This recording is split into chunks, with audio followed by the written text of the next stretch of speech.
আসসালামু আলাইকুম। আমি মোহাম্মদ আল আমিন হোসেন, পাবনা জেলা ভাঙ্গুড়া থানা অন্তর্গত। আমার স্কুলের নাম ধলাগাড়া বেসরকারি প্রাথমিক বিদ্যালয়।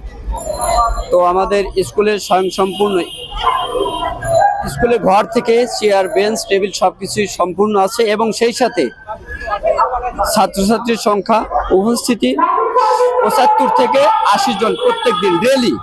ও সব মিলে আমরা যে কর্মসূচির ঘোষণা দিয়েছি সেটা হলো কি, যে গত আমাদের স্কুলে জন্ম হলো গত 2007 সালে।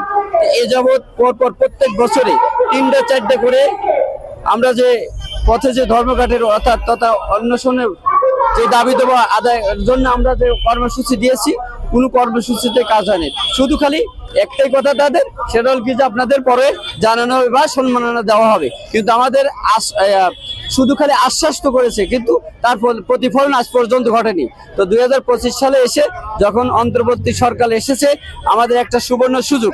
এই সুযোগে আমরা যেন, উনি যেহেতু একজন শিক্ষিত ব্যক্তি তথা আমাদের যে শিক্ষার যে মর্যাদা, সে মর্যাদাটুকু রাখবেন এবং সেই সাথে আমাদের যে একটা সম্মাননা ভাতা সেটাও আমাদেরকে দিয়ে দিবেন।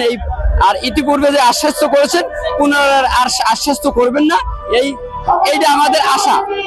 এবং শেষ পর্যন্ত যদি শুধু বলে আশ্বস্তই করেন, তো আমরা পথ যমুনা অভিমুখী হয়ে রেলি